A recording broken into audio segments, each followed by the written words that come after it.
क्या आप जानते हैं कि $100 के करेंसी नोट को प्रिंट करने के लिए अमेरिका को केवल 17 सेंट्स की कॉस्ट आती है और $1 100 सेंट्स के बराबर होता है। और इस बात से आप अंदाजा लगा सकते हैं कि डॉलर का जो पूरी दुनिया में एक डोमिनेंस बना हुआ है तो वो कितने बड़े पैमाने पर अमेरिका को फायदा पहुंचाता है, क्योंकि अमेरिका के विपरीत बाकी पूरी दुनिया को $100 कमाने के बदले $100 की ही वैल्यू को एक्सचेंज करना होता है। और IMF के कुछ अदर एनालिसिस नोट्स के मुताबिक जो डॉलर है वो बाय डिफॉल्ट एक डोमिनेंट रिजर्व करेंसी है, और जिसका मतलब ये भी है कि बाकी पूरी दुनिया के डॉलर रिजर्व पर US का पूरा नियंत्रण है। और इसलिए ये कहना गलत नहीं होगा कि डॉलर का जो ये डोमिनेंस है तो ये US के सुपर पावर स्टेटस के पीछे उसके प्राइम पिलर्स में से एक है। लेकिन डॉलर का जो ये डोमिनेंस है तो ये एक तरफ जहां US के लिए तो काफी फायदेमंद रहता है, लेकिन बाकी पूरी दुनिया के लिए ये उतना फायदेमंद साबित नहीं होता है। और इसलिए आज के समय की इकोनॉमिक वॉर में इस पूरे बैटलफील्ड को एक समान बनाने के लिए डी डॉलराइजेशन जैसे कॉन्सेप्ट की शुरुआत हुई। हालांकि पहले भी डॉलर के डोमिनेंस को कम करने के प्रयास किए गए, लेकिन जब से रशिया यूक्रेन का कॉन्फ्लिक्ट शुरू हुआ तो उसके बाद से ये जो प्रयास है इसमें काफी ज्यादा तेजी देखने को मिली है। खास करके तब से जब से रशिया पर कई सारे प्रतिबंध लगे हैं, और रशिया पर लगे हुए प्रतिबंध की वजह से और भी देशों को नुकसान पहुंच रहा है, जिनमें भारत भी आता है। तो हमारा आज का एपिसोड इसी कॉन्सेप्ट पर आधारित रहेगा, जिसमें हम एक तो ये डिस्कस करेंगे कि डॉलर का जो डोमिनेंस है किस तरह से बना। इसके अलावा अगर डॉलर के डोमिनेंस को कम किया जाता है तो इसके फायदे क्या हैं और नुकसान क्या है, और इन सब में भारत कितनी बड़ी भूमिका निभाने वाला है। तो स्वागत है आप सभी का डिफेंस इनसाइट के एक और बेहद ही फ्रेश एपिसोड में। तो बिना और किसी देरी के बढ़ते हैं हमारे आज के इस एपिसोड की तरफ।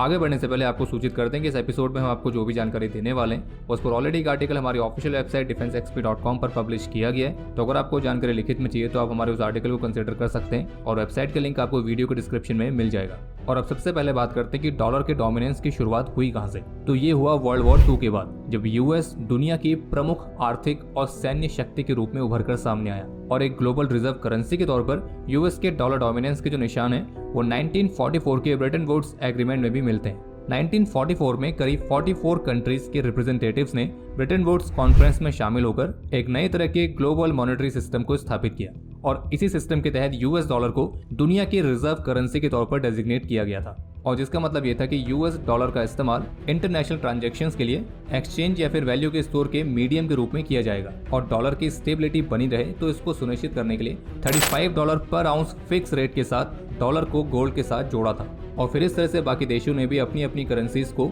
डॉलर के साथ जोड़ा था, और जिसका मतलब ये था कि उनकी करेंसी की जो वैल्यू होगी तो वो डॉलर की वैल्यू के साथ जुड़ी रहेगी। और यहाँ तक कि ग्लोबल फाइनेंशियल सिस्टम के लिए जो US डॉलर था वो एक एंकर करेंसी तक बन चुका था। और फिर इसके बाद कई दशकों तक जो ये ब्रेटन वुड्स सिस्टम था तो इसने काफी अच्छी तरह से काम भी किया। हालांकि फिर 1960s के दशक में वियतनाम वॉर को फाइनेंस करने के लिए जब US ने जरूरत से ज्यादा डॉलर्स को प्रिंट करना शुरू किया तो इसे सर्कुलेशन में डॉलर्स की ओवर सप्लाई शुरू हो गई थी, और फिर इसकी वजह से बाकी देशों को गोल्ड के लिए उनके सरप्लस डॉलर्स को एक्सचेंज करना पड़ा, और इसका असर पड़ा था US के गोल्ड रिजर्व पर। और फिर ब्रेटन वुड्स एग्रीमेंट के तहत जो डॉलर और गोल्ड को आपस में जोड़े रखने के लिए $35 पर आउंस का रेट फिक्स किया गया था, तो अब US गोल्ड के साथ इस फिक्स एक्सचेंज रेट को मेंटेन नहीं कर सकता था। और फिर जिसके चलते 1971 में अमेरिका के तत्कालीन राष्ट्रपति रिचर्ड निक्सन ने एक तरफा तरीके से डॉलर को गोल्ड में कन्वर्ट करने वाला जो सिस्टम बनाया गया था उसको ही समाप्त कर दिया। यानी कि आसान शब्दों में कहा जाए तो उनके द्वारा प्रभावी तरीके से इस ब्रेटन वुड्स सिस्टम को समाप्त कर दिया गया। और फिर इस ब्रेटन वुड्स सिस्टम के समाप्त होने के बाद US डॉलर अभी भी पूरी दुनिया की डोमिनेंट रिजर्व करेंसी के तौर पर बना रहा,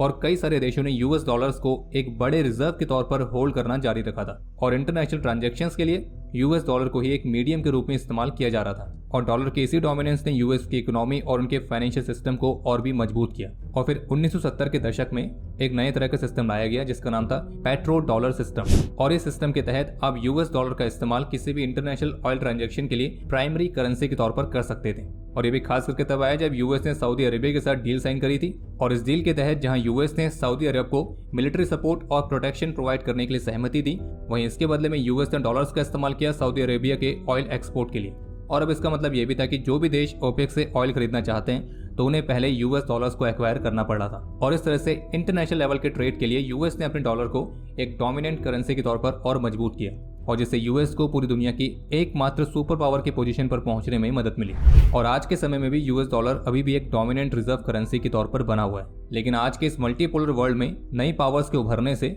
अब डॉलर का जो ये डोमिनेंस है इसको बनाए रखने में काफी सारी चुनौतियों का सामना भी करना पड़ रहा है। और अब कई सारे देश हैं जो US डॉलर के इस डोमिनेंस को चैलेंज करना चाहते हैं, और अब एक ग्लोबल रिजर्व करेंसीज के तौर पर डॉलर की ऑल्टरनेट करेंसीज को स्थापित करना चाहता है। और यहीं से शुरुआत हुई है डी डॉलराइजेशन वाले कॉन्सेप्ट की, जिसका सीधा सा मतलब ये है कि ये एक ऐसी प्रोसेस है जिसमें किसी भी देश की इकोनॉमी को इंटरनेशनल लेवल के ट्रेड, इन्वेस्टमेंट या फिर फाइनेंशियल ट्रांजैक्शंस के लिए प्राइमरी करेंसी के तौर पर यूएस डॉलर पर ज्यादा निर्भर होना ना पड़े। और इसलिए अब डॉलर के ऑल्टरनेटिव्स के तौर पर यूरो, येन, रुपीस, तो इन करेंसीज को देखा जा रहा है या फिर एक नई रीजनल और ग्लोबल रिजर्व करेंसीज को क्रिएट करने के प्रयास भी हो रहे हैं। पर जैसा कि कहा जाता है कि हर चीज के फायदे और नुकसान दोनों ही होते हैं, तो वैसे ही यहाँ पर भी है। अगर डॉलर का डोमिनेंस पूरी दुनिया से कम होता है तो उसके फायदे भी हैं लेकिन नुकसान भी हैं। सबसे पहले बात कर लेते हैं फायदों की। तो इसके 3 बड़े फायदे तो ये हैं कि पहला फायदा, यूएस इकोनॉमी पर से हमारी निर्भरता कम हो जाएगी और उससे होगा ये कि अगर उनकी इकोनॉमी में कोई उतार चढ़ाव आता है तो उससे हम कम प्रभावित होंगे, क्योंकि अभी यूएस डॉलर जो कि एक ग्लोबल रिजर्व करेंसी है, तो अगर यूएस डॉलर की वैल्यू में कोई फ्लक्चुएशन होता है तो उसका एक बहुत बड़ा इंपैक्ट दुनिया की बाकी इकोनॉमीज पर सीधे सीधे पड़ता है। तो इसी वजह से अगर डॉलर्स पर से हमारी निर्भरता कम हो जाती है तो जो ये एक्सचेंज रेट वाले फ्लक्चुएशन से जो करेंसी की वॉलिटिलिटी है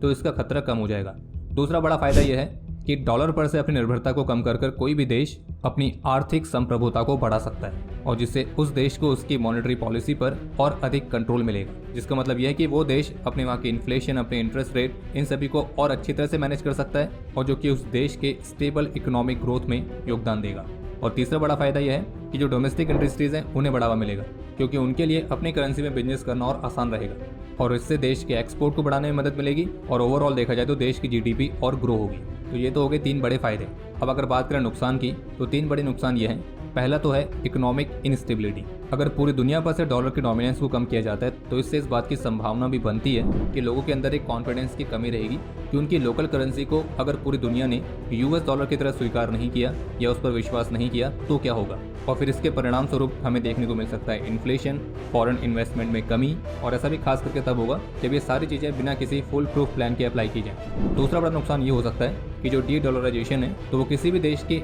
इंटरनेशनल मार्केट के एक्सेस को लिमिट कर देगा, यानी कि ग्लोबल ट्रेड में शामिल होना काफ़ी मुश्किल साबित होगा। और ऐसा इसलिए क्योंकि अभी भी अधिकतर इंटरनेशनल लेवल के ट्रांजैक्शंस यूएस डॉलर्स में ही कंडक्ट किए जाते हैं और अगर आप यूएस डॉलर की ही वैल्यू को कम कर देंगे, उसके डोमिनेंस को खत्म कर देंगे, तो फिर इंटरनेशनल मार्केट्स में ट्रांजैक्शन करना काफ़ी मुश्किल रहेगा और जो एक्सेस है वो काफ़ी सीमित हो जाएगा। और तीसरा बड़ा नुकसान है कि ट्रांजैक्शन कॉस्ट काफ़ी बढ़ सकती है, यानी कि अगर आप अपनी करेंसी फॉरेन करेंसीज में कन्वर्ट कर रहे हैं तो उसकी फीस और कमीशन आपको ज़्यादा देना पड़ सकता है और जिसका बर्डन पड़ेगा बिजनेसेस पर, इंडिविजुअल्स पर। और इसी वजह से इस डी डॉलराइजेशन वाले प्रयास की तरफ जो डिबेट है वो काफ़ी समय से चलती आ रही है और यूएस डॉलर के डोमिनेंस को सबसे पहले चैलेंज किया था यूरो ने, या आप ये भी कह सकते हैं कि डॉलर के खिलाफ सबसे पहला मेजर रिवोल्ट 2002 में देखने को मिला था, जब 12 कंट्रीज के सोल लीगल टेंडर के तौर पर यूरो को इंट्रोड्यूस किया गया था। और डॉलर के डोमिनेंस को चैलेंज करने के लिए ये यूरोप की तरफ से एक प्रयास था, और जबकि यूरो ने ग्लोबल रिजर्व में डॉलर के एक अच्छे खासे हिस्से को प्रभावित भी किया था, लेकिन ये प्रभाव उतना नहीं था जितनी इसकी उम्मीद की गई थी। और आज के समय में भी जो यूरो है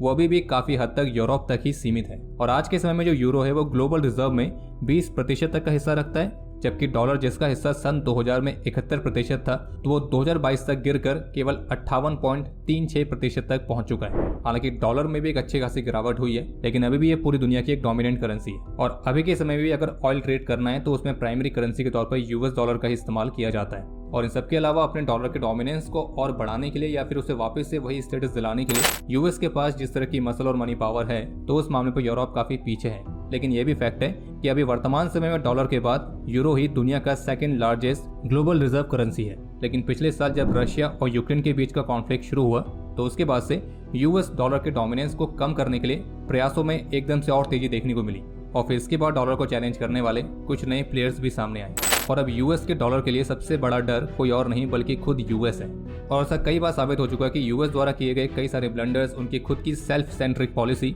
तो इसने उनको खुद को ही नुकसान पहुंचाया। और ऐसा ही एक ब्लंडर किया यूएस ने यूक्रेन वाले मामले पर, जब उसने रशिया के फॉरेन करेंसी रिजर्व को फ्रीज करवा दिया। और अभी तक यूएस और उसके अलाइज रशिया के फॉरेन करेंसी रिजर्व के 300 बिलियन यूएस डॉलर से भी अधिक को फ्रीज कर चुकी है। और इसके अलावा रशिया पर और भी कई सारे सैंक्शंस लगाए गए। हालांकि अपने इस फैसले को यूएस और यूरोपियन एलाइज ने एक बड़ी जीत के रूप में देखा, लेकिन अब जो स्थिति है वो बिल्कुल विपरीत होती जा रही है, क्योंकि वर्षों तक यूएस के प्रतिबंधों का सामना करने के बाद अब जो रशिया है वो अमेरिका के प्रतिबंधों से एक तरह से मुक्त होता जा रहा है। और अमेरिका के ही प्रतिबंधों ने रशिया को इस बात के लिए मजबूर किया कि वो अब दूसरी करेंसीज में ट्रेड करे और अपने ग्लोबल रिजर्व को बढ़ाए। हालांकि इस बात में भी कोई संदेह नहीं है कि इन प्रतिबंधों ने रशिया की अर्थव्यवस्था को भी अच्छा खासा नुकसान पहुंचाया है, लेकिन इसके जो और परिणाम है वो अमेरिका के लिए भी और ज्यादा नुकसानदायक साबित होने वाले हैं, क्योंकि एक तो जिस तरह से रशिया के डॉलर रिजर्व को पूरी तरह से फ्रीज किया गया, तो इससे पूरी दुनिया का जो यूएस के डॉलर पर कॉन्फिडेंस था तो उसमें भी गिरावट आई। क्योंकि अगर यूएस ने रशिया के साथ किया है तो ये किसी भी और देश के साथ हो सकता है। और अगर किसी करेंसी को एक ग्लोबल रिजर्व करेंसी का स्टेटस मिला हुआ है तो उसकी सबसे बड़ी विशेषताओं में से तो एक ये होना चाहिए कि वो पॉलिटिकल नेचर से दूर रहे। और ग्लोबल रिजर्व करेंसी का एपॉलिटिकल नेचर ही ग्लोबल मार्केट में उसके क्रेडिबिलिटी में अपना योगदान देता है। लेकिन यूएस ने इस बार रशिया को पनिश करने के लिए डॉलर को एक पॉलिटिकल वेपन की तरह इस्तेमाल किया और जिससे डॉलर की क्रेडिबिलिटी पर असर पड़ा है और जिससे दुनिया भर के लीडर्स को एक तरह से वार्निंग मिली कि अगर यूएस रशिया के साथ ऐसा कर रहा है तो अगर कभी उनकी अमेरिका से ना बनी तो क्या पता अमेरिका उनके साथ भी ऐसा ही करे। और अक्सर आपने सुना होगा कि जो डर होता है वो ब्लेड से ज़्यादा गहरा काटता है। और अब रशिया की स्थिति को देखते हुए कई सारे देश हैं जैसे कि भारत, चीन, ब्राज़ील, साउथ अफ्रीका जो कि इस डॉलर सिस्टम से अपने आप को अलग करना चाह रहे हैं और इस दिशा में इन देशों के द्वारा ऑलरेडी प्रयास शुरू कर दिए गए। जैसे कि भारत और मलेशिया ने हाल ही में इंडियन रुपीस में ट्रेड करने को लेकर अनाउंसमेंट करी थी। इसी तरह से आसियान फाइनेंस मिनिस्टर्स और सेंट्रल बैंक्स के ऑफिशियल्स ने इंडोनेशिया में जो मीटिंग कंडक्ट करी थी तो उस मीटिंग में US dollars, Japanese yen, euro तो इन सभी पर से निर्भरता को कम करने की योजनाओं को डिस्कस किया गया था। और साथ में इस बात पर डिस्कशन किया गया था कि इन पर से निर्भरता कम करके हम अपने बीच के ट्रेड सेटलमेंट्स को लोकल करेंसीज में करें। इसी तरह से मलेशिया के प्राइम मिनिस्टर ने भी सुझाव दिया था कि हमें यूएस डॉलर पर से निर्भरता को कम करने के लिए एशियन मॉनेटरी फंड को स्थापित करना चाहिए। इसी तरह से ईरान और रशिया भी गोल्ड द्वारा समर्थित एक ऐसी नई क्रिप्टो करेंसी को इशू करने की योजना बना रहे हैं जिसका इस्तेमाल वे फॉरेन ट्रेड में पेमेंट मेथड की तरह करेंगे। जबकि करीब 18 देश जिनमें यूएस के एलाइज भी शामिल हैं जैसे कि जर्मनी, इजराइल, यूके तो वे इंडियन रुपीज में ट्रेड करने के लिए सहमत हुए हैं। यूएस डॉलर को काउंटर करने के लिए ब्रिक्स यानी कि ब्राजील, रशिया, भारत, चीन और साउथ अफ्रीका एक नई ब्रिक्स करेंसी को इंट्रोड्यूस करने पर बात कर रहे हैं। और जबकि हाल ही में ऐसा पहली बार हुआ है जब चीन के युवान ने यूएस के डॉलर को रिप्लेस किया है रशिया की अधिकतर ट्रेड करेंसी के तौर पर। और जबकि अभी हाल ही में श्रीलंका द्वारा भी इंटरनेशनल ट्रेड के लिए इंडियन रुपीस का इस्तेमाल करने का फैसला लिया गया था। और भारत और रशिया के बीच भी रुपीस और रूबल में ट्रेड करने को लेकर निगोशिएशंस ऑलरेडी जारी हैं। और आप देख सकते हैं किस तरह से यूएस डॉलर को काउंटर करने के लिए और उसके डोमिनेंस को कम करने के लिए प्रयास ऑलरेडी जारी हैं। लेकिन हाँ, हमें इस बात को भी स्वीकार करना होगा कि यूएस डॉलर के डोमिनेंस को कम करना इतना आसान कार्य भी नहीं है। बाकी इस दिशा में प्रयास जरूर शुरू किए गए लेकिन इन प्रयासों में तेजी लाना बहुत जरूरी है। और अगर ये प्रयास लगातार जारी रहते हैं तब जाके आप कह सकते हैं कि यूएस डॉलर को एक ऐसा कॉम्पिटिटर मिल सकता है जो कि उसे ग्लोबल रिजर्व करेंसी स्टेटस में एक बड़ा चैलेंज दे सके। बाकी इस नोट के साथ हम इस वीडियो को एंड करना चाहेंगे। अगर आपको वीडियो पसंद आई हो तो लाइक जरूर करें। कोई भी सुझाव या सवाल हो तो उसके लिए कमेंट सेक्शन ओपन है। और अगर आप चैनल पर नए हैं और अभी तक आपने चैनल को सब्सक्राइब नहीं किया है तो सब्सक्राइब जरूर करें। हम जल्दी मिलेंगे एक नए एपिसोड के साथ। तब तक के लिए जय हिंद, जय भारत।